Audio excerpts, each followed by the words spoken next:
morning, Acadiana. You're listening to Local News Live right here on AOC 1 on your TV or on aocinc.org/CS radio on the internet for streaming radio. You can listen to that on your mobile device, plug it into your aux port in your car or via Bluetooth if you're into that sort of Bluetooth thing. This is a community service where we read the news for the visually impaired and for those who don't have time to sit down and read it themselves. Brought to you by AOC Community Media in partnership with The Advocate. And this morning, I have the good fortune of being joined by Danan. Good morning, Danan. Well, thank you, Matt. Good morning. Thank you so much for reading the news for us this morning. We sure appreciate you doing that. And I can't wait to hear it. I'm going to go listen on Cypress Street and let you take it away. Well, thank you. It's my pleasure to be here. Thank you. Good morning, Acadiana. It is May 6, 2020. Our first story is about the second wave of the COVID-19 coronavirus. This is a story by John Zimmerman. Louisiana's place on the steep backside of the coronavirus curve is getting to be the envy of other states, epidemiologically speaking. The coastal states where Louisiana residents might be most likely to take a trip right about now, Texas and across the Gulf South, still are writing their new infection counts higher. Now, those states have begun to crank up local retail ahead of Louisiana, fixing to save their economies. Thousands of visitors flocked over the weekend to newly reopened beach spots from Galveston, Texas to Orange Beach, Alabama, with reports of liberal disregard for social distancing rules in some spots. To epidemiologists, it's an invitation to a second wave of COVID-19 or just a bloated extension of the first one. That's similar to what bordering countries at different stages of spread and different lockdown protocols already have witnessed when trying to reopen. When China, Hong Kong, and Singapore locked down and stopped receiving most international flights and reduced transmission to very low, they opened, and shortly thereafter, there was a rise in cases, said Barry Bloom, a Harvard University public health professor who specializes in infectious diseases. Almost all of the new cases were from European or U.S. travelers reintroducing COVID-19 into China, Bloom said. In the case of travel in and out of Louisiana and across the South, Bloom expects nothing different. I would think that without the ability to keep travelers out from Texas or Georgia or other states that have not worked to track and control the number of infected individuals, you could expect to see flare-ups or renewed chains of transmission, he said. In Gulfport, Mississippi on Monday, Louisiana residents and their license plates were easy to spot among those taking in the kind of idyllic spring weather that draws perennial hordes to the so-called redneck Riviera. One state over in Alabama, Orange Beach Mayor Tony Kennon said Tuesday that he was pleasantly surprised by how visitors acted over the first weekend since restrictions were lifted. Public beach parking lots were packed, though Kennon described the crowd as about a third of a normal spring weekend. That's not enough to sustain the local economy, he said, but a good soft opening for the COVID-19 era. It was extremely quiet and reserved. I think people were just very respectful and appreciative of the beaches, that the beaches were open. They didn't want to mess up, he said. Hopefully next week, it's going to be a much bigger crowd. If the beach scene sounds enticing for Louisiana residents looking for a different kind of stimulus after 7 weeks at home, the China-Russia border offers some sobering food for thought, said Dr. Ali Khan, former director of CDC's Office of Public Health Preparedness and Response. In late January, while Russia was clean of known coronavirus cases, the country's prime minister, Mikhail Mishustin, ordered border crossings with China closed to prevent the virus's spread. Last week, China was grappling with new outbreaks along the border with Russia, brought in by Chinese nationals coming home from Russia. Now it's China's shutting down border crossings, according to news reports. I see this as an issue of how you change community risk, whether you come from abroad, the next state, or the next county, said Khan, now dean of public health at the University of Nebraska. Ideally, you would coordinate across borders for a similar public health approach. The first weekend of Texas speech freedom brought crowds to Galveston, where on Monday, city officials asked the state to help manage a huge influx of visitors to a city that isn't fully open for business. Texas Governor Greg Abbott's order for beaches to open May 1 came as Galveston officials were considering a more measured phase-in. Janice Gibson, night auditor for the Commodore on the Beach Hotel across the street from the beach, said she was called back to work Friday. Of the hotel's 92 rooms, 75 were booked. Our beach, it was packed. I see why it was packed. The restaurants were open, the bars were open, she said. Most of the visitors were either from Houston or in our surrounding area. They weren't paying no attention to the rules. Gibson, who is 59, wasn't ready to return to work, even with plastic shields at the counter. I think that's stupid, Gibson said of the state's reopening, because it's not over. It's not like they say, go back and do what you're doing. We got a cure. Everything's all right, she said. No, you don't. We haven't hit our peak yet. Actually, Texas keeps hitting a new one. Its curve now forms a double peak, the second one taller than the first and still rising. The state has 6 times Louisiana's population, but comparable numbers of stricken residents so far, 33,000 for Texas and 30,000 for Louisiana. Alabama is still carving out a range of peaks along its curve, while Mississippi's viral ticker looks like a Wall Street darling. Those two states combined have 70% more people than Louisiana, but still only about half the number of reported COVID-19 cases as of this week, thought that may owe in part to less testing. Compared to Louisiana, those states were later to see the arrival of COVID-19, slower to restrict commerce, and now swifter to ease up on lockdown orders. A lot of the gains in some areas are going to be reversed, and the thing that's most puzzling to me is that there are states and municipalities where there have been absolutely no reductions in cases, and they are implementing retraction of stay-at-home orders, said Mike Sagg, a University of Alabama infectious diseases professor. Sagg, who was tending to COVID-19 patients in Birmingham on Tuesday, said he was quite concerned about the trend nationally for states to jump into the deep end before they've got their epidemic under control. Susan Hassig, an epidemiologist at Tulane, said she thinks Louisiana's neighbors pose a lot of hazards by reopening with testing more limited than in Louisiana. Louisianans traveling outside the state, especially in, for instance, urban areas of Texas, have to realize they're moving into an environment where they're more likely to encounter people who are infected, she said. The virus is the virus, whether you're in Louisiana or Texas, and we almost certainly have less of it than they do in Texas or Florida or Alabama right now. Just because they're not looking for it doesn't mean it's not there. University of Louisiana system cuts tuition by 45% for adults returning to school. This story is by Brooks Cabena.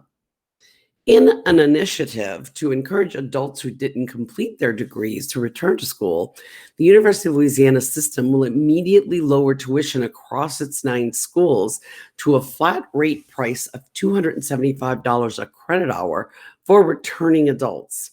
UL System President Jim Henderson announced Tuesday the tuition change, which is almost a 45% decrease, is part of the system's Compete Louisiana program, an initiative formed last year to boost the percentage of Louisianans with college degrees to 60% by 2030.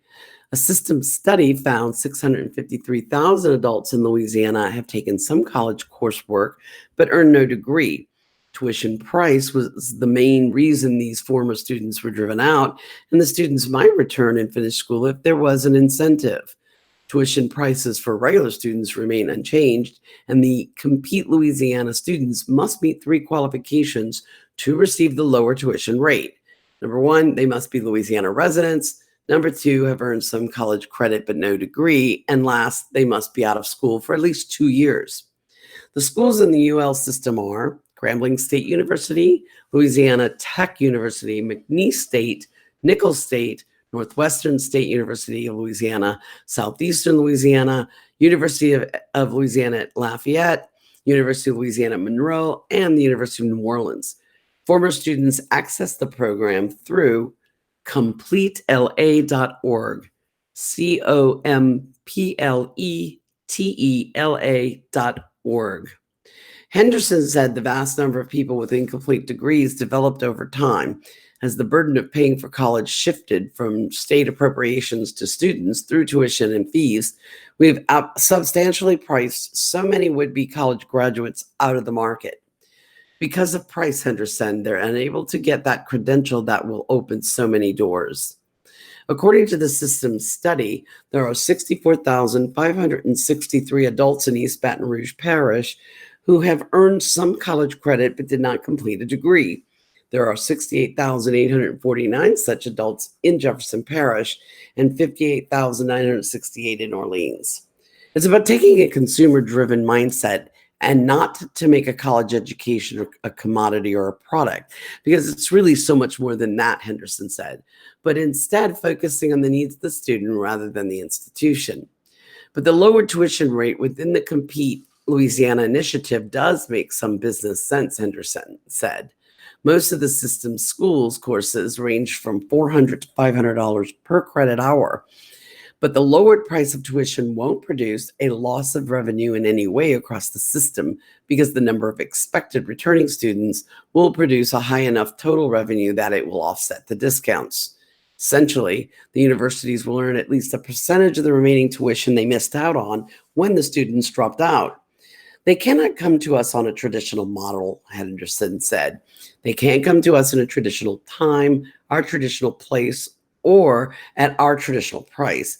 But if we can come up with a way to leverage our collective capacity, served at a lower cost than ever before, and certainly offer them a price that's much more accessible, much more affordable, then that's going to grow everybody from a financial perspective and from a mission perspective.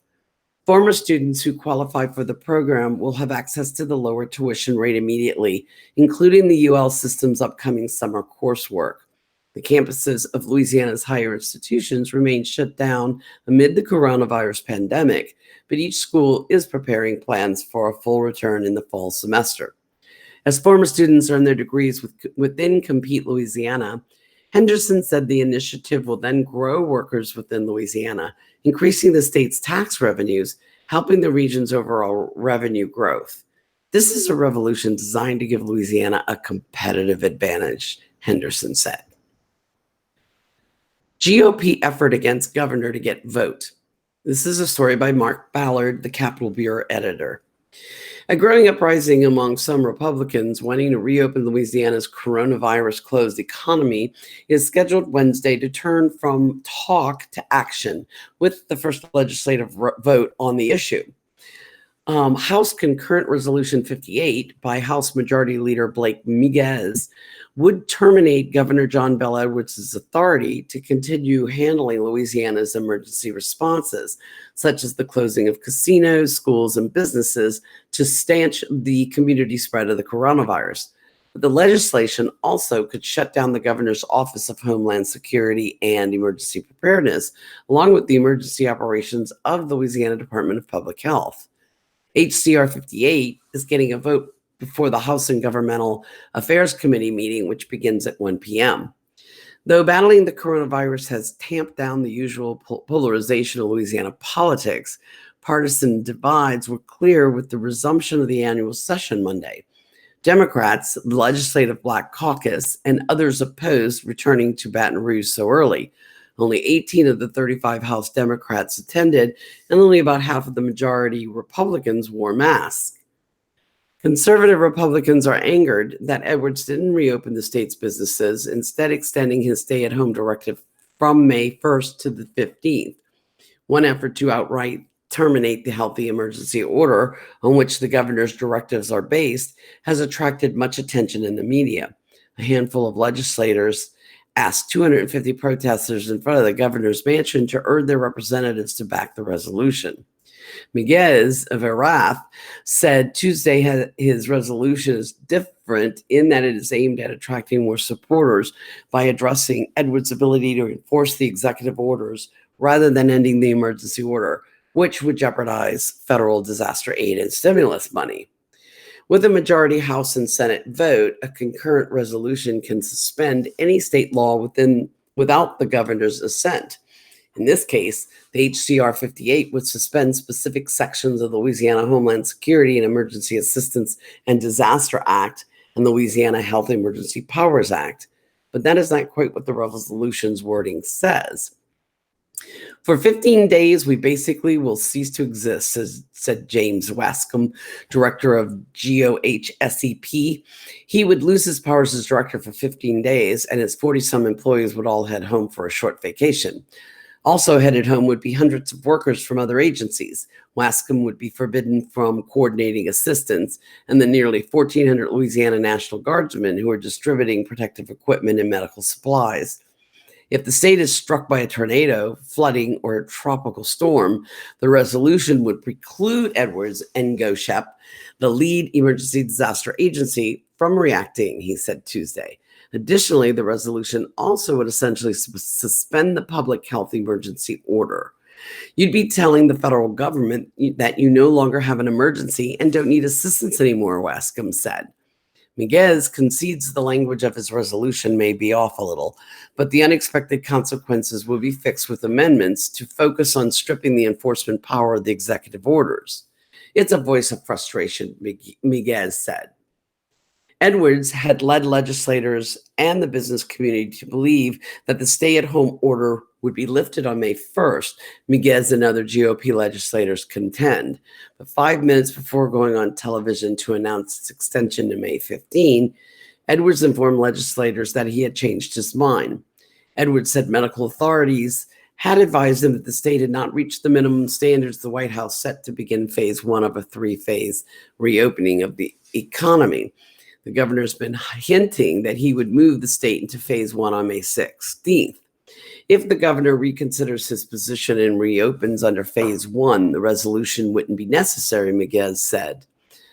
It appears to be a pure power play, said Representative Royce Duplessis, the New Orleans Democrat who is vice chairman of the House and Governmental Affairs Committee. The goal is trying to play a game of chicken with the governor. The resolution was filed Monday and added immediately to Wednesday's committee agenda as part of a suspension of the rules approved by lawmakers.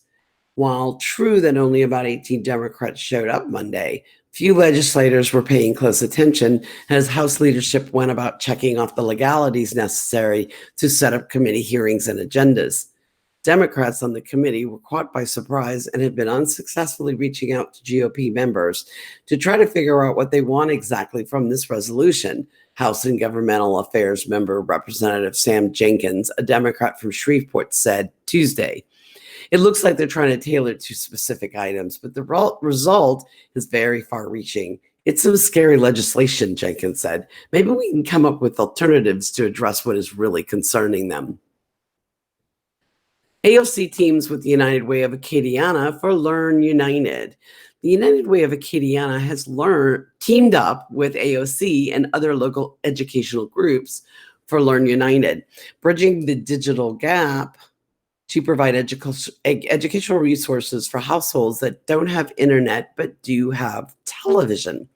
The Learn United programs air weekdays from 8 to 2 on AOC 2, Cox 16, LUS 4, and streaming at aocinc.org/watch. That would be aocinc.org/watch for the daily schedules and to submit content for the program.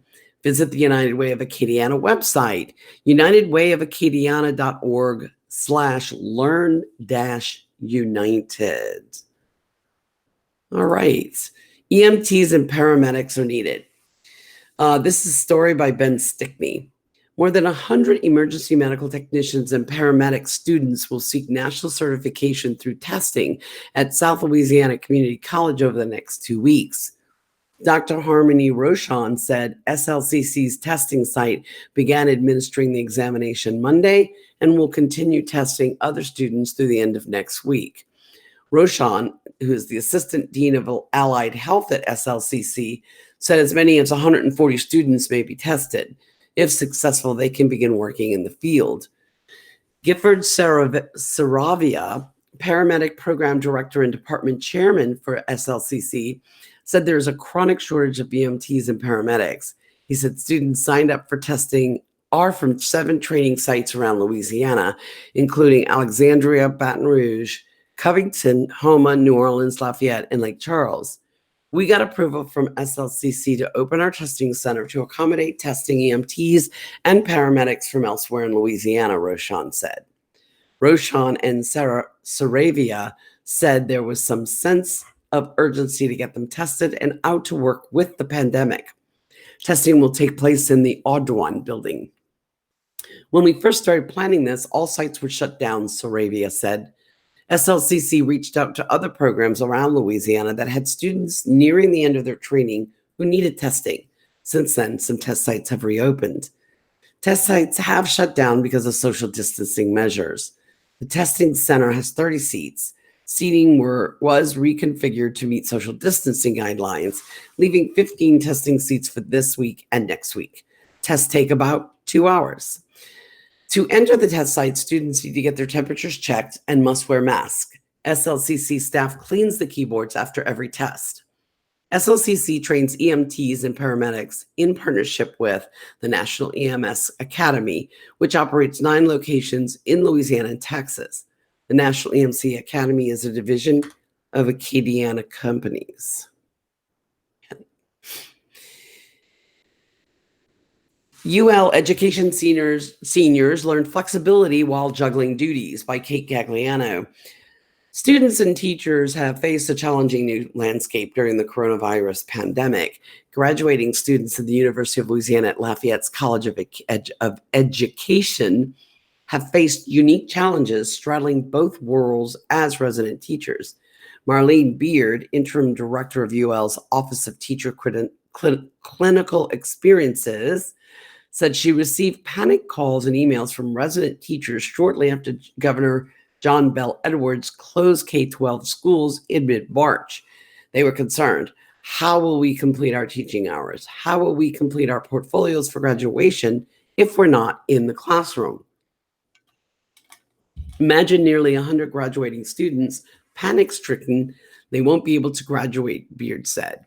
As UL shifted to online-only instruction in late March, the Louisiana Department of Education issued guidance to teacher preparation programs, waiving instructional hours requirements and allowing the programs to recommend students for certification as long as they submit their portfolios and pass their required courses, Beard said.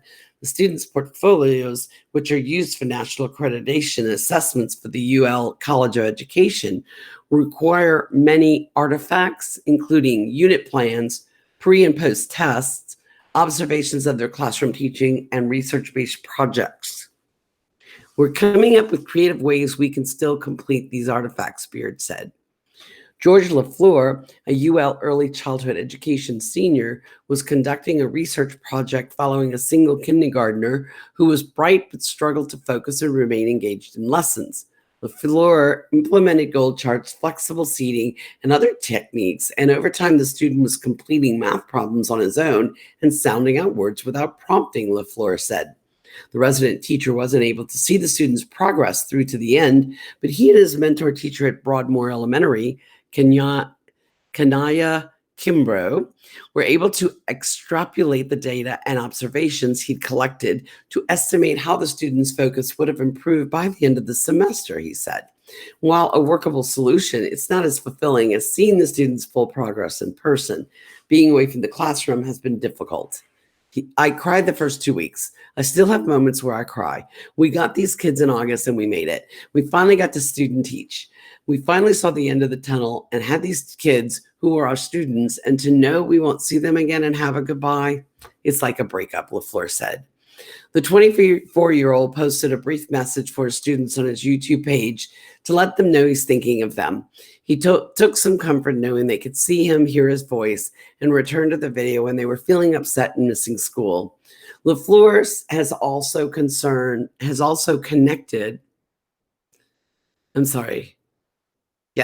LaFleur has also connected with parents on his Instagram page devoted to his teaching journal to field questions about the students, offer words of encouragement, and connect with children. His mentor teacher has also kept him in the loop and involved in the school community while away. Mentor teacher Christy Taylor, a second grade educator at Woodvale Elementary, said she's worked to do the same with her 2 resident teachers. Taylor and her residents split time during the week, connecting with students on optional Zoom lessons. On a pre-COVID-19 day with residents, Taylor would observe her co-teachers, divide lesson duties, offer feedback on instruction, and bring her residents to meetings with other teachers, among a host of other duties.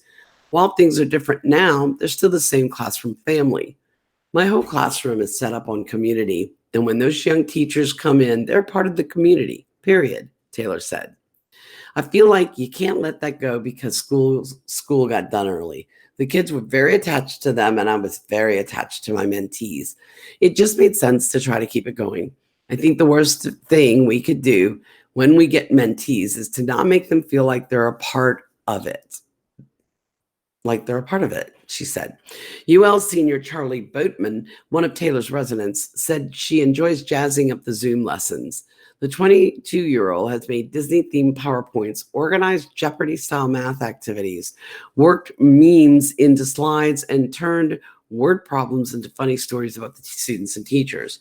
Boatman said she's enjoyed lightening the mood. The resident teacher has logged on to Zoom lessons early to prepare materials and found students in the classes early, chatting and catching up because they miss one another. It's a difficult time for the students, she said. The early childhood education senior is also using the opportunity to continue learning. She brainstorms with Taylor about ways to improve the sessions, to make the online style more engaging and overcome the online method's shortfalls, like the inability to analyze body language on small screens. Technology is not always your friend, she said, but after this experience, she feels more confident leading a virtual class should the need arise when she has her own classroom in the fall. The physical school closure also provided a moment of personal clarity for Boatman. The senior comes from a family of teachers and at times questioned if she pursued the profession for herself or fell into the family line of work. Forced out of the classroom, she immediately missed educating. I was getting my younger sister, she's a 5th grader, and saying, "Come on, let's learn."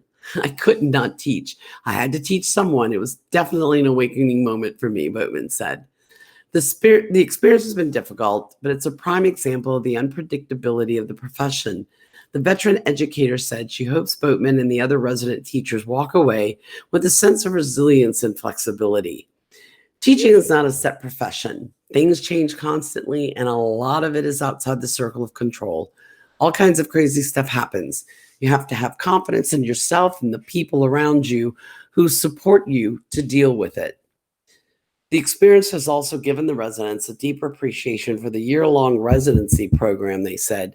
The state-mandated all teacher preparation programs offer year-long residencies beginning in 2018, rather than a single semester of student teaching. UL's College of Education was a pilot for the concept. LaFleur and Boatman said they would have felt unprepared to enter the classroom full-time if the single semester residency program were still in place and had been interrupted. Just thinking about it, I'm getting chills. I think we would have been stuck. It would have ended with me not taking a job next year and electing to be a substitute teacher, LaFleur said.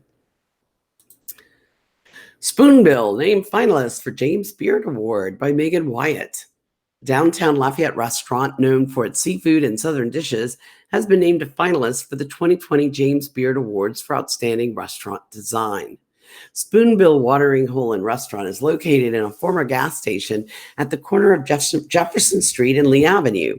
The small restaurant has an intimate dining space with a vibrant bar inside and a sprawling patio outside that pays tribute to its past as a filling station.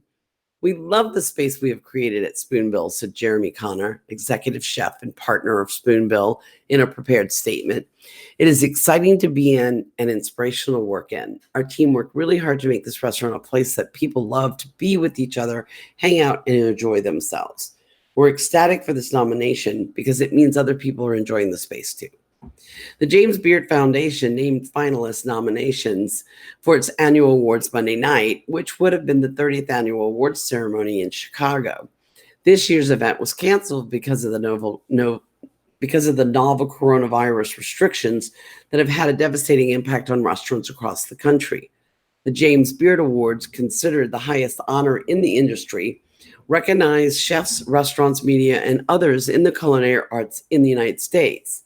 Being blessed with such an amazingly beautiful building made this project feel like a dream, said Stephen Verrett, general manager and partner Spoonbill, in a statement. Our team collaborated so well with one another to create an extremely inviting space, which was a breeze. I still feel like I'm living in a breezy dream every day. Spoonbill Watering Hole and Restaurant opened in November of 2018. The restaurant is currently offering takeout, delivery, and patio dining for customers to comply with the COVID-19 guidelines for restaurants in Louisiana. We are so thankful to have had the opportunity to work with Vermilion Architects, Flywheel, and LaFosse Construction to bring this vision to life, but also forever grateful to the many creative people who provided key input along the way that ultimately made the final product so special, said Adam Lofton, managing partner of the restaurant, in a statement. Spoonbill Watering Hole and Restaurant is at 900 Jefferson Street. Visit spoonbillrestaurant.com or call 337-534-0584. That's 337-534-0585. On a personal note, I had lunch there almost a year ago, and I loved it. So you might want to go check it out. It's really a nice place and very cool to be able to walk inside the old filling station. So, motorcyclist killed in Acadiana Parish wreck. A motorcyclist was killed in Acadiana Parish on Monday night in a two-vehicle crash. 38-year-old Richard John Koch of Rain was pronounced dead at the scene of the collision, which occurred about 7:30 p.m. at Louisiana 35 and Standard Mill Road. State police said Koch, riding a 2001 Suzuki motorcycle, was southbound on Louisiana 35 when he collided with a 2016 Toyota RAV4 SUV driven by 62-year-old Vicky Wright Broussard of Crowley.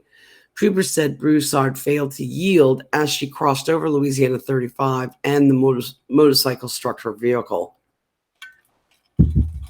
Koch was wearing a safety helmet approved by the Department of Transportation and Development, but received fatal injuries, troopers said. The Acadiana Parish Coroner's Office pronounced him dead. Broussard was properly restrained and was transported to a hospital with minor injuries. The crash remained under investigation. Troop 1 has investigated 16 fatal deaths resulting in 16 fatal crashes resulting in 19 deaths in 2020. A special day. Mother's Day options to try at restaurants that are social distancing approved by Megan Wyatt. If taking mom out to eat is how you usually celebrate Mother's Day, this year might look a little different because of coronavirus restrictions. Even so, there are several restaurants offering special holiday menus to enjoy at home or outside. Here are a few options to treat mom to this Sunday. The Little Big Cup.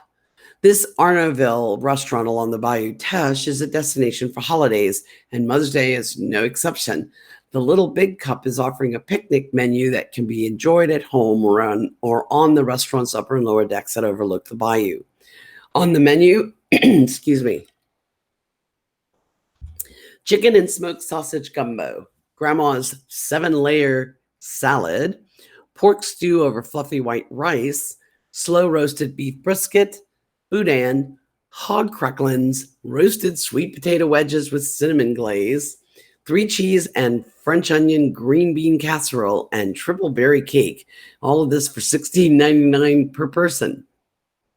You can order ahead and make a reservation for an outdoor table for up to 10 people. The Little Big Cup is located at 149 Fusilier Road in Arnaudville. Call 337-754-7147 or visit facebook.com/thelittlebigcup to learn more.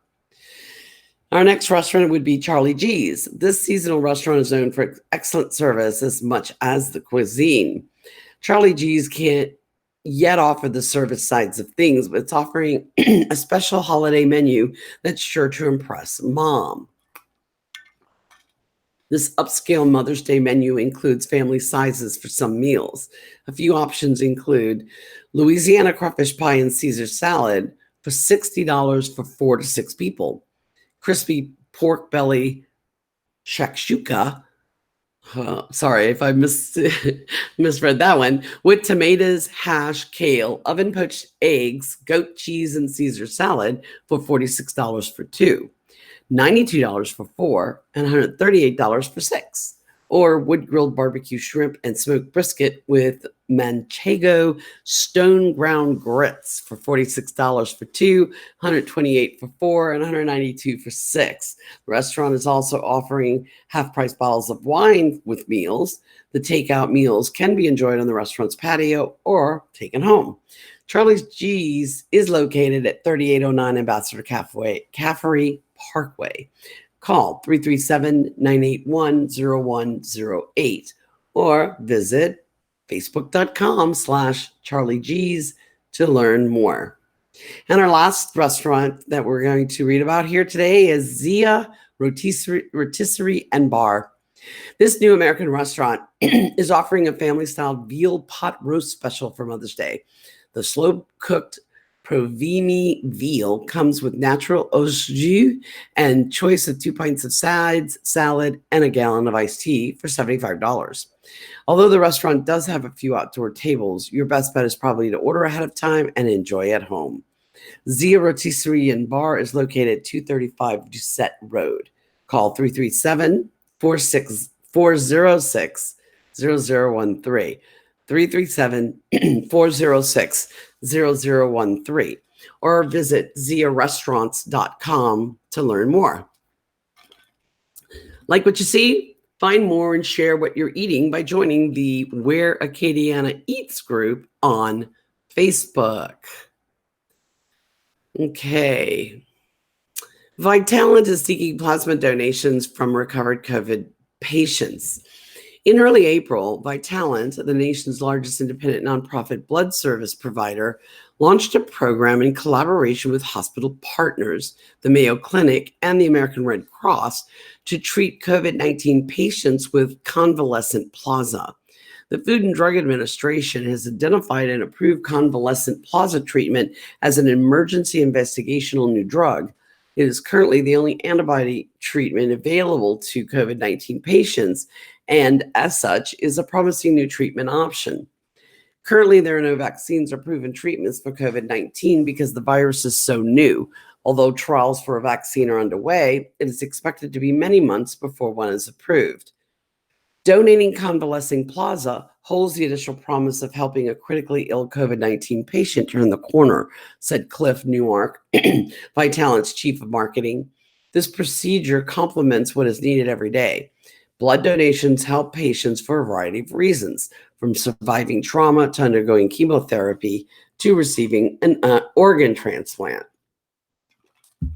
Vitalant is seeking convalescent plasma donors to help patients. Here is the eligibility criteria. Prior diagnosis of COVID-19, documented by a laboratory test or a positive serological test for the SARS-CoV-2 antibodies taken after recovery. Complete resolution of symptoms for at least 14 days. Meet all other current FDA donor eligibility requirements to donate plasma. Even with these requirements, there may be additional tests or other criteria required. In some instances, those who have recovered from COVID-19 may be able to donate, even if they have not had an initial laboratory test. Those who meet the above criteria and want to donate plasma are encouraged to apply through the Vitalant website, vitalant.org/COVID-free. For more information, please call 866-287-5762. All right. Bankruptcies expected to hit oil and the gas industry by Kristen Mossbrucker. About half the members of the Louisiana Oil and Gas Association expect to file for bankruptcy as the energy industry struggles accelerate faster than anticipated since the price of oil has plummeted and storage tanks are increasingly full. Nearly a quarter of oil and gas employees already have been laid off, members said in a recent study. There are about 33,900 oil and gas industry workers across the state, where more than 33,600 wells operate. About 4 in 5 exploration and production businesses have already started shutting in oil wells, the association said. A significant drop in demand for oil, spurred by stay-at-home orders due to the coronavirus pandemic, coupled with increased oil production in Saudi Arabia and Russia, crippled U.S. oil and gas extraction businesses when prices collapsed. The trade organization has about 460 exploration and production members, but also oil field service businesses across the state. We feared these outcomes would take place by mid to late May. But the crushing weight of the crisis is taking hold much quicker than expected, said Gifford Briggs, president of the Louisiana Oil and Gas Association. About 77% of operators have begun to shut in wells, despite some being approved for federal help, such as through the Paycheck Protection Program and Economic Injury Disaster Loan Program, both administered by the U.S. Small Business Administration through lenders. Only about 25% of members receive economic injury disaster loan amounts they expected. Of those who received funds, about 72% said it was not enough money to avoid layoffs, and about 47% said it wasn't enough to keep the business alive either. The trade group has been pushing for the state to drop its severance tax rate for at least 1 year. The tax rate stands at 12.5%, more than 3 times higher than competitors such as Texas. It also is pushing for the state and federal government to offer more storage capacity. Louisiana Department of Natural Resources State Mineral and Energy Board of Directors voted in late April to enact a temporary moratorium on lease maintenance obligations for all state leases between March 11th and July 13th as one way to help oil and gas drills. New Roads nursing home residents to be tested. This is by Youssef Radad. State and federal agents investigating a Point Coupé Parish nursing home where at least 11 people died after contracting the coronavirus revisited the facility this week and plan to test each resident for the infection, officials said. Louisiana Department of Health's investigation of Point Coupé Healthcare in New Roads involves the care and services it provides at the 120-bed facility, but state officials have offered no details of the probe. Over the weekend, 2 more residents at the nursing home died, bringing the total at the facility to 11, according to the parish coroner's office. The nursing home deaths account for nearly 2/3 of the patients of the parish's 17 reported fatalities tied to COVID-19, the respiratory illness caused by the virus. Following federal and state investigators' inspection of Point Coupé Healthcare on Monday, health officials plan to test every resident at the facility by the week's end to understand the scope of the nursing home's outbreak. Point Coupé Parish President Major Thibault said, "Hopefully they found some things that can be worked on," he said. Several family members have contacted Thibault's office in recent weeks with concerns about their loved ones living there, the nursing home's operations, and the lack of communication about the virus's spread within a wing of the facility. They say the nursing home had misled them about the extent of the outbreak and delayed informing family members about cases spreading. The management company operating Point Coupé Health said previously that the facility, like many others in the state, has been battling back the virus. A regional manager on Tuesday declined to comment on the new cases or added testing measures. Point Coupé Healthcare is part of a chain of 16 skilled nursing and assisted living facilities in Louisiana, run by Plantation Management Company in Denham Springs.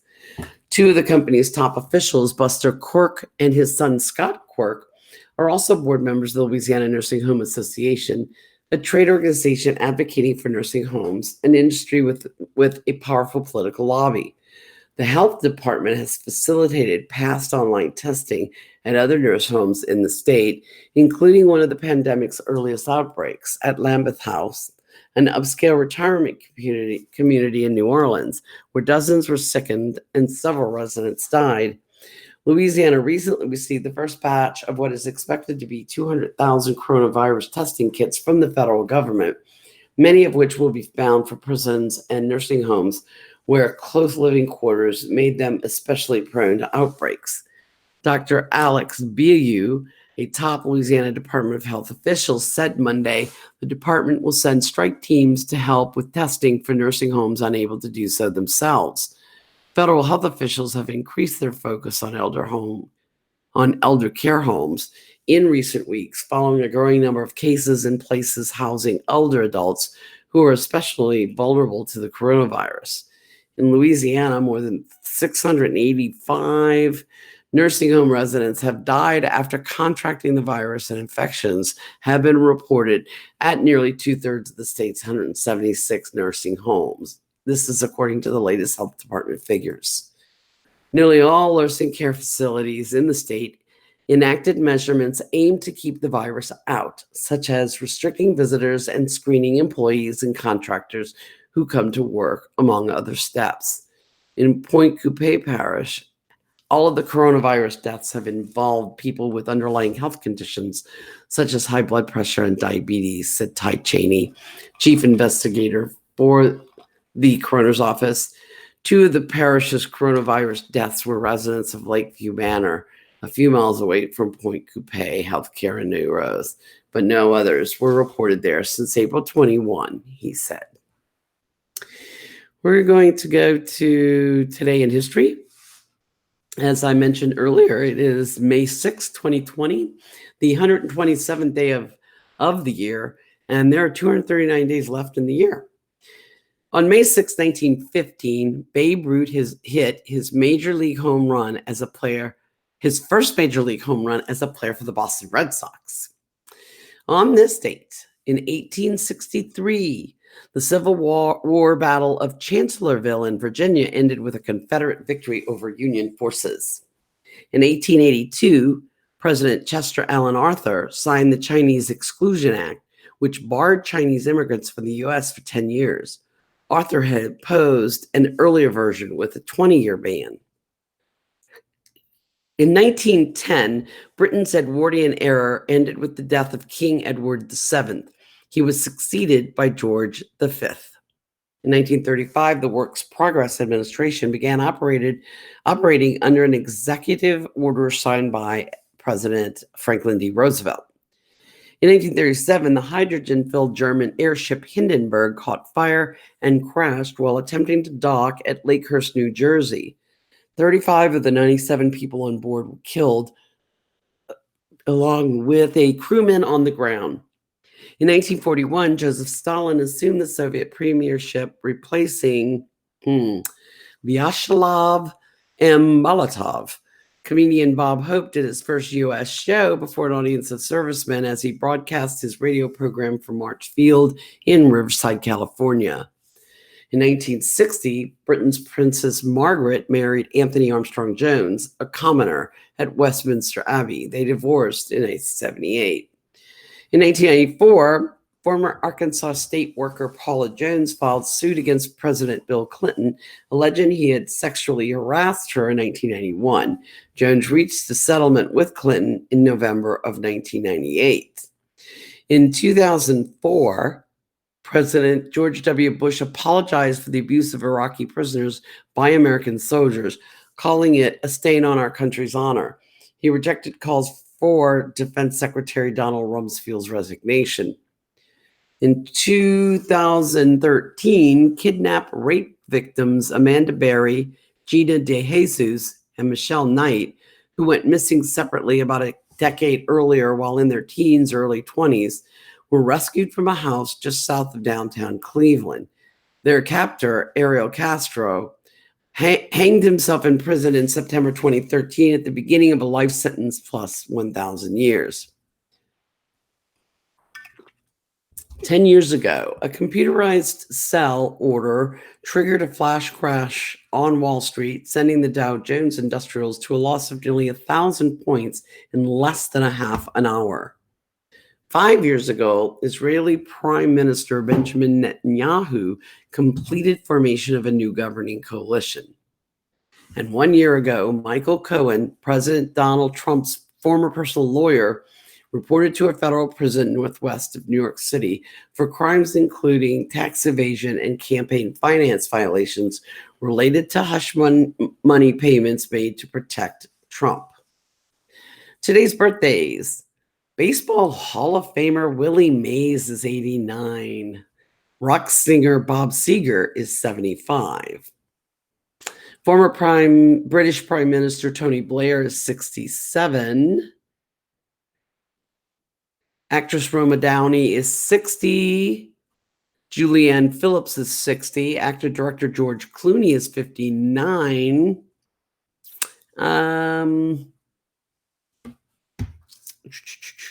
Okay. So our thought for the day comes from Richard Watley, English clergyman, 1787 to 1863. He said, to know your ruling passion, examine your castles in the air. Okay, horoscope for today. Let me get a little water, sorry. Okay, Taurus. Turn a business prospect into something tangible. You'll gain recognition for your contributions and accomplishments. Don't share your remedy for success. Being mysterious will attract more interest. Gemini. Do what feels right. If that means enhancing your appearance or checking out someone who interests you personally or professionally, do so confidently. Cancer. Take control and avoid upsetting situations. Use your intelligence, perception, and persuasive powers to get what you want. A financial opportunity, contract, or settlement will require finesse and patience. Leo. Listen and observe, but don't share your opinions until you reassess where you stand and what you might lose or gain by divulging your plans. If you listen to complaints, you will find solutions. Virgo. Move in a profitable direction. If you have a good idea that could potentially make you some extra cash, get it up and running. Positive change is heading your way. Libra. Avoid conflict. Peace of mind comes with patience, the ability to see all sides of a situation, and compromise. Weigh the pros and cons before you proceed. Personal improvement is favored. Scorpio, if you appreciate others, you will avoid unnecessary criticism and complaint. Channel your energy into tying up loose ends, making investments, and choosing a healthier lifestyle. Be well informed and prepared. Sagittarius, get back to basics and stick to the facts. Focus on personal fitness, health, diet, and maintaining functional responsibilities. Relationships, I should say. Honesty will be essential when dealing with partnership issues. Capricorn, a change is doable as long as you keep everyone affected by your decisions in the loop. Simple solutions, a willingness to listen, and compromise will pay off. Emotional spending, Aquarius. Emotional spending won't ease stress. Make personal adjustments that will leave you feeling good about the way you look, what you do, and the goals you set. Pisces. Linger over fond memories, reconnect with someone from your past, and revisit ideas that can help you bring in extra cash. An unexpected gift or cash injection is heading your way. That's a good sign. Aries, stop worrying and start doing. Be willing to make peace and put negativity behind you. If you are ready to compromise, you will find a way to please everyone. Don't forget that the horoscope is an entertainment feature. It is not based on scientific fact. All right. Keeping calm through COVID hotline. If you are feeling overwhelmed with stress, fear, and anxiety about the uncertainty surrounding this public health emergency, there is a special Keeping Calm Through COVID hotline you can call. This connects you to a trained, compassionate counselor who can offer support and who can direct you to mental health and substance abuse counseling services. Trained counselors are available 24/7, and all calls are confidential.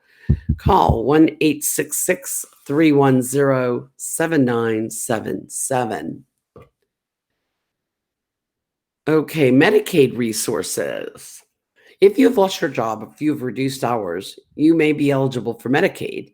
You can apply online at mymedicaid.la.gov. That's my like MY. So it would be mymedicaid.la.gov. You can also apply by phone by calling 888-342-6207 or by mail by sending information to Louisiana Medicaid, Post Office Box 91283, Baton Rouge, Louisiana 70821. Local Medicaid offices are currently closed to the public. If additional assistance is needed, you can call 888-342-6207. The number again is 888-342-6207. That's pretty much all the news for today. It's been a pleasure talking with you, speaking to you about the news today, and I hope you have a wonderful day. This is May 6, 2020.